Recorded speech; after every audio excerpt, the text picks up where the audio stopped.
Mañanas en Libertad, con Luis del Pino.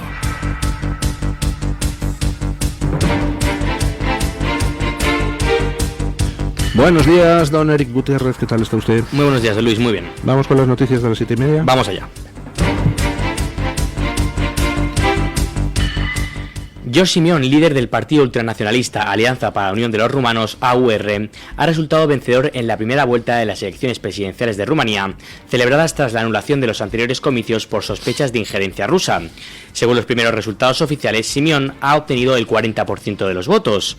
La repetición electoral se produce después de que la primera ronda, celebrada el 24 de noviembre, fuera invalidada por las autoridades electorales debido a supuestas irregularidades graves. En aquella ocasión, Simeón había quedado en cuarto lugar, pero en esta votación ha partido como favorito en todos los sondeos. Con 38 años, el líder de AUR se presenta como heredero político de Calin Georgescu, inhabilitado por incumplir las normas electorales. Simeón ha enmarcado su candidatura como una misión histórica de los verdaderos rumanos, apelando reiteradamente al voto patriótico. La segunda vuelta tendrá lugar el próximo 18 de mayo. En ella, Simeón se enfrentará al actual alcalde de Bucarest, Nicusor Dan, quien ha quedado en segundo lugar con un 20,75% de los votos en un ajustado resultado frente a Crin Antonescu, que ha obtenido un 20,51%. Bueno, catástrofe para Bruselas y para los que les encantaría ver una autocracia progre dentro de Europa, rigiendo Europa. Ya saben ustedes que el año pasado se celebraron presidenciales en Rumanía y ganó las presidenciales, la primera vuelta de las presidenciales, por sorpresa, un candidato completamente outsider, que era Georgescu. Entonces él ganó las elecciones, ojo, con un 23%, no más, pero quedó primero. Y pasó a segunda vuelta junto con una candidata que era la candidata oficialista, llamemos. Y resulta que las encuestas estaban dando que en la segunda ronda iba a imponerse Georgescu. Entonces le acusaron de que los rusos habían financiado campañas en TikTok a su favor. Menuda chorrada. Chorrada, por otra parte, que tampoco han presentado ninguna prueba convincente, pero aunque la hubiera, o sea, pues solo faltaba. Nos están diciendo que una campaña en TikTok vuelca unas elecciones en Rumanía. ¿En serio? Bueno, el caso es que se le querían quitar de en medio y anularon la segunda vuelta de las elecciones presidenciales. Vuelven a convocarlas, las presidenciales, y entonces se quiere volver a presentar Georgescu y le prohíben presentarse. Tócate las narices. Y entonces Georgescu recurre a Simeone. ¿Quién es Simeone? Pues Simeone es un candidato que también fue a las elecciones presidenciales del año pasado y quedó en cuarto lugar con un 13%. Simeone pertenece al Eurogrupo de Giorgia Meloni. De hecho, es vicepresidente del Eurogrupo, uno de los vicepresidentes. Entonces, Simeone se ofreció a Georgescu para concurrir por él. Puesto que a ti te prohíben, yo me presento por ti. Georgescu alcanzó con él un acuerdo y Simeone pues se ha presentado a esta primera ronda de las nuevas presidenciales rumanas. Y en esta primera ronda que ha pasado, pues que ha ganado por goleada, o sea, ha duplicado los votos del segundo, que es uno que se apellida Dan. Y si analizamos la letra pequeña de los resultados, resulta que la candidatura de Simeone ha obtenido ahora cerca del 41% de los votos. En las presidenciales del año pasado, las de Georgescu, el candidato anulado, y Simeone, juntas, tenían un 37%. Quiere decir que lo que ha hecho la autocracia de Bruselas imponiendo a Rumanía que anulara aquellas presidenciales, pues es dar más gasolina a los que dicen hasta aquí hemos llegado. En esta segunda ronda, ¿qué va a pasar? Pues que con toda probabilidad ganará Simeone.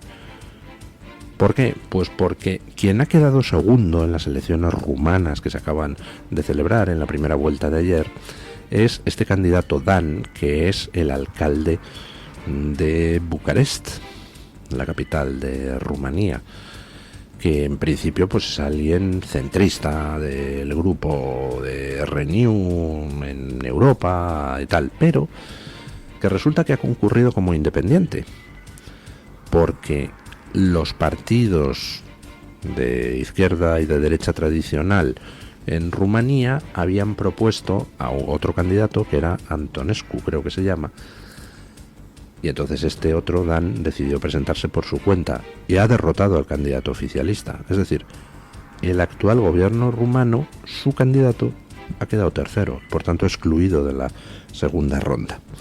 En esa segunda ronda, para derrotar a Simeone, haría falta, pues hombre, que se unieran todos los demás, todos los votos de todos los demás candidatos, cosa que es difícil que pase, sobre todo porque hay algún otro candidato que antes pertenecía a partidos tradicionales y que ahora ha quedado pues como en quinta posición o tal, que también concurre como independiente y además con un giro populista en su discurso para estas elecciones, y la gente que le ha votado a este candidato pues muy posiblemente se decante por Simeone. Un dato importante para ver qué está pasando en Rumanía: si nos vamos al voto exterior, es decir, el voto de los rumanos fuera de Rumanía, nos encontramos con que en casi todos los países, menos en Hungría, Turquía, Reino Unido y no sé si hay alguna otra excepción, ha arrasado Simeone, es decir, ha arrasado el candidato soberanista. En España, 3 de cada 4 rumanos que viven en España han votado por Simeone. Otra cosa más, de cara a futuro: si Simeone es elegido presidente, ya ha dicho que va a intentar que en el gobierno de Rumanía esté el candidato que fue excluido en las anteriores elecciones, Georgescu. Tendríamos entonces en Rumanía otro gobierno, junto con el húngaro, alineado contra las tesis de Bruselas, lo cual añade un factor más de inestabilidad a una Unión Europea que tiene que reinventarse, que ha estado demasiado cerca de convertirse en una autocracia progre y que tiene que refundarse. Otra cosa más: es posible, por esa alianza entre Simeone y el candidato anulado Georgescu, que Simeone y su partido, el AUR en Rumanía, se vean obligados a abandonar el Eurogrupo de Giorgia Meloni. ¿Por qué? Pues porque si Rumanía adopta una actitud beligerante con Bruselas tras la elección como presidente de Simeone, pues entonces eso no casaría con la actitud más dialogante, firme, pero más dialogante, de Meloni, con lo cual podríamos asistir al primer paso de un partido desde el ECR, el Eurogrupo de Meloni, al de Patriots, el Eurogrupo de Vox. Bueno, mientras tanto, estamos viendo que todo en Sánchez es o corrupción o catástrofe. ¿Y cómo intenta defenderse Sánchez? Pues utilizando las instituciones en su beneficio, utilizando las instituciones para tratar de bloquear tantas investigaciones que al final pues van a terminar dando con gente en la cárcel. Y la gente, cuando va a la cárcel, pues hombre, alguno de ellos le da por cantar "Miren si no" a Aldama. Ya saben ustedes que tuvo que dimitir la directora del CENIO, el Centro Nacional de Investigaciones Oncológicas, tras el escándalo del dinero dedicado a patrocinios de arte. Se presentaron demandas. ¿Y qué está pasando con esas demandas? Pues que la Fiscalía las está bloqueando. Escuchen. La Fiscalía continúa sin responder más de 3 meses después al requerimiento del juez que investiga a la exdirectora del Centro Nacional de Investigaciones Oncológicas, María Blasco, por presuntos delitos de malversación de fondos públicos, estafa y apropiación indebida. Fuentes judiciales citadas por The Objective señalan que el titular del Juzgado de Instrucción número 13 de Madrid, el magistrado Hermenegildo Alfredo Barrera, trasladó la causa al Ministerio Público tras la apertura de diligencias preliminares. No obstante, hasta la fecha, la Fiscalía no ha emitido informe alguno sobre el destino de cerca de 1 millón de euros, fondos destinados originalmente a la lucha contra el cáncer que habrían sido desviados para la adquisición de obras de arte. Ante esta falta de actuación, el sindicato Manos Limpias, denunciante del caso, tiene previsto solicitar formalmente que no se frene la investigación judicial. ¿De quién depende la Fiscalía? Pues eso. Yo Yo me supongo que existen unos plazos procesales y si el juez pide a la Fiscalía que se pronuncie y la Fiscalía pasa de pronunciarse para intentar que muera la causa, pues hombre, digo yo que el juez tendrá que proceder, ¿no? Pues si la Fiscalía no quiere participar, porque no participe, será su problema. El caso es que hay una denuncia presentada y bueno, pues Manos Limpias ya está diciendo que va a instar a que la causa se acelere. Por cierto, son tantos los casos donde parece que hay una cierta parálisis judicial. Por ejemplo, ¿qué pasa con las denuncias sobre la dana que hay en el Tribunal Supremo contra Sánchez y su gobierno? ¿En qué estado están? Porque es que no lo sé. Aquí parece que sobre la dana solo está investigando esa juez de Valencia que se resiste como gato panza arriba a imputar a gente claramente imputable. Por ejemplo, el presidente de la Confederación Hidrográfica del Júcar. No sé, parece existe. A lo mejor no, y a lo mejor estoy siendo injusto y pido disculpas, pero parece que existe un cierto interés por parte de la jueza en centrar el foco solo en el gobierno de Mazón, cuando el gobierno de Mazón tendrá sus responsabilidades, que no discuto, pero desde luego son nimias comparadas con las responsabilidades del gobierno central en esas más de 220 muertes de la dana. Claro, la jueza puede decir, es que lo del gobierno lo tiene que llevar el Supremo, y supongo yo que jurídicamente tiene razón. Pero entonces, ¿a qué está esperando el Supremo? ¿A que caduque la causa o algo por el estilo? ¿A quién le ha tocado en el Supremo tomar la decisión de empezar las investigaciones sobre el papel de Sánchez en esas 220 muertes? En fin, hablando de Valencia, pues tenemos un comportamiento en Valencia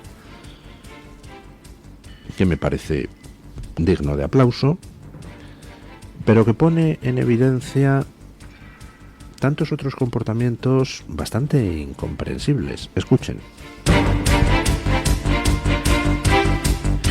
El Partido Popular Valenciano ha anunciado que votará en contra del reparto de menas entre las comunidades autónomas, en línea con una de las exigencias de Vox en materia migratoria para apoyar los presupuestos del gobierno de Carlos Mazón. Este respaldo fue clave para dar aire al presidente valenciano en plena crisis por su gestión de la dana. La posición del PP se oficializa en vísperas de la Conferencia Sectorial de Infancia y Adolescencia, que se celebra hoy con la participación de representantes de todos los gobiernos autonómicos. En esta reunión se someterá a votación el Real Decreto impulsado por el Ejecutivo Central, que plantea un nuevo sistema de acogida para los menores inmigrantes llegados a España sin acompañamiento familiar. O sea, que en Valencia, donde está Mazón y donde, pues bueno, depende de Vox, el gobierno valenciano se pronuncia claramente contra la acogida de menas.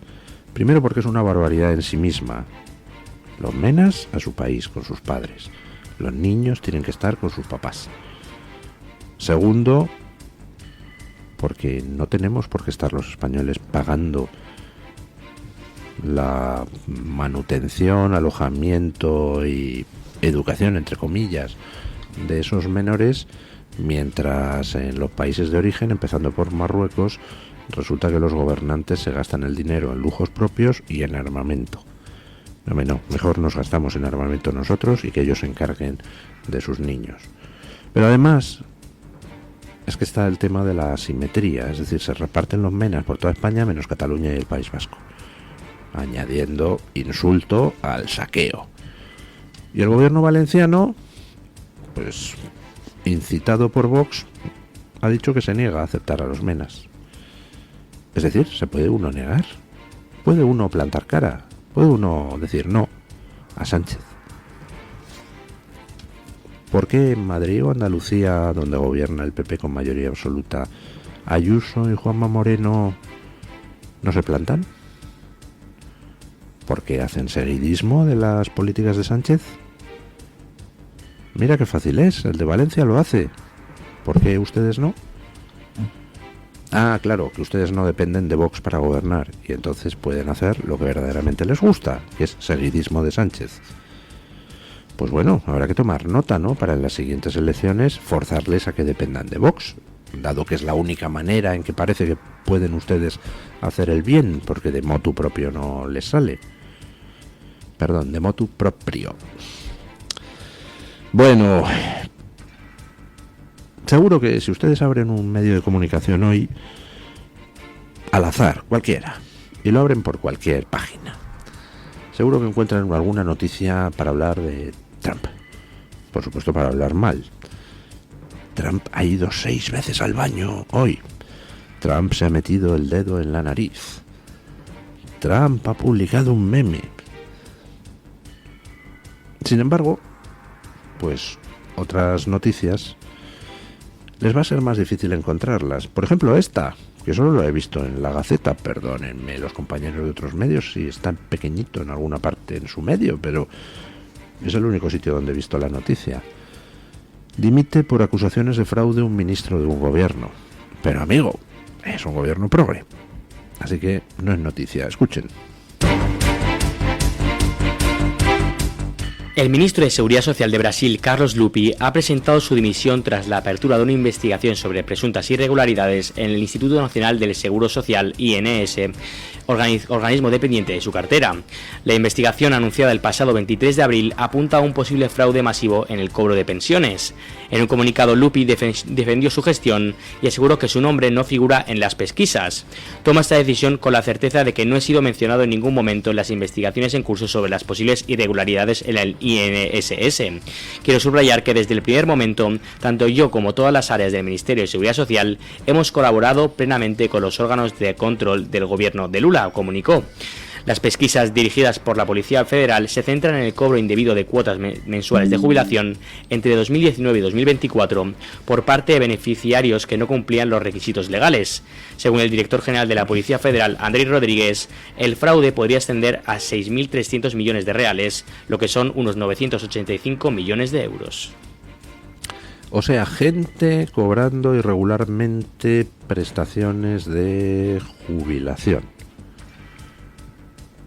Bueno, acaba de emitir el ministro correspondiente de Lula da Silva. ¿Qué cosas? En Brasil al menos dimite alguno. Aquí en España ya vemos que lo de atornillarse al sillón todos lo han aprendido muy bien de el uno, de Pedro Sánchez. ¿Saben ustedes que en Estados Unidos Elon Musk ha puesto en marcha ese organismo DOGE, el Departamento de Eficiencia Gubernamental, que está entrando a saco en todo lo que son las formas internas de organización de la administración americana?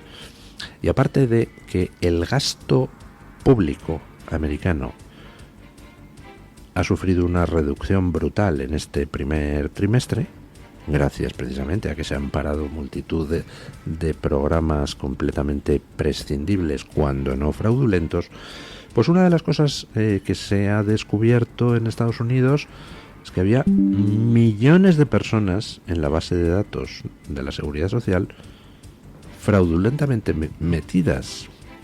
Y cuando hablamos de millones, hablamos de muchos millones de personas que figuraban en la base de datos de la Seguridad Social con edades de más de 120 años. Había alguna que tenía 300 y pico años, según la base de datos de la Seguridad Social. Claro, ahora todo lo que se está investigando es qué consecuencias económicas ha tenido eso. ¿Cuánta gente ha estado cobrando prestaciones de un tipo o de otro simplemente por tener un número fraudulento de la Seguridad Social? ¿Cuántos números fraudulentos de la Seguridad Social se han utilizado en Estados Unidos para dar cobertura a inmigrantes ilegales metidos por Biden? ¿Se ha utilizado en algún momento algún número de la Seguridad Social como forma de acreditación de la identidad de cara a procesos electorales? Es decir, ¿ha habido voto fraudulento?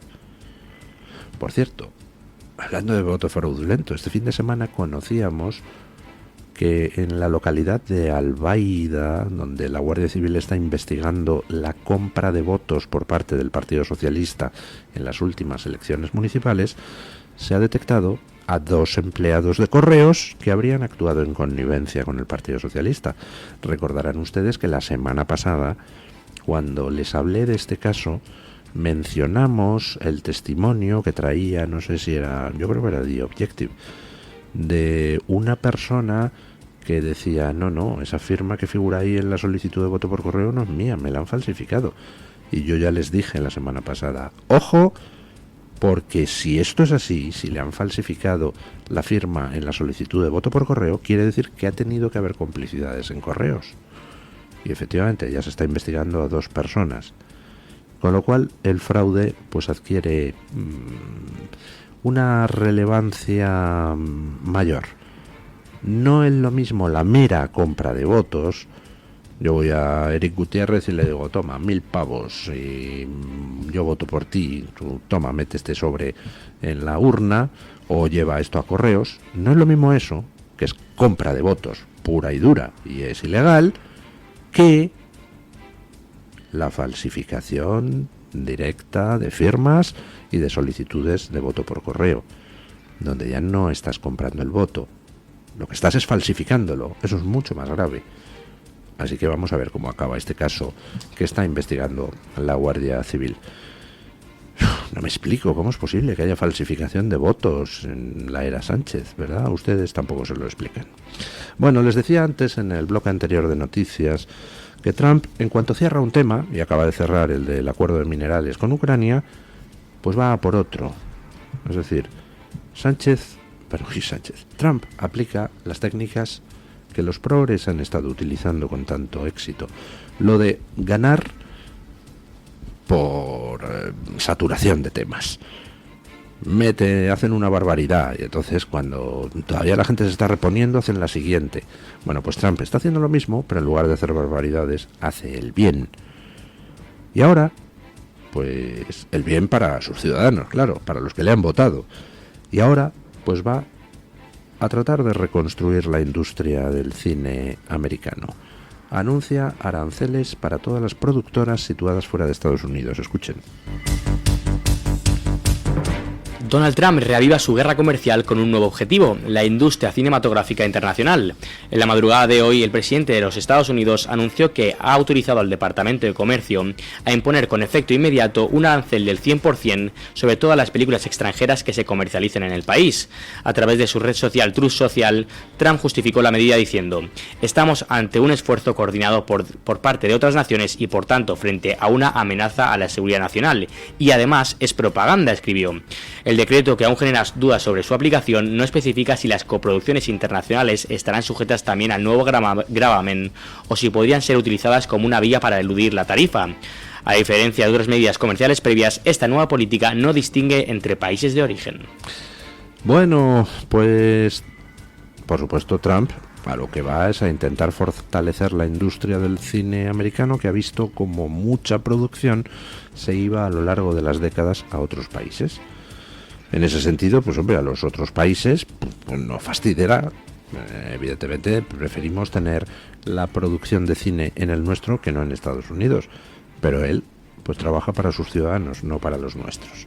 Por tanto, es perfectamente comprensible. Pero dejando aparte el aspecto económico, que siempre en Trump es importante, pero no es lo principal, lo que dice el gobierno americano es muy interesante, porque dice: además, es que es propaganda. Y tiene razón.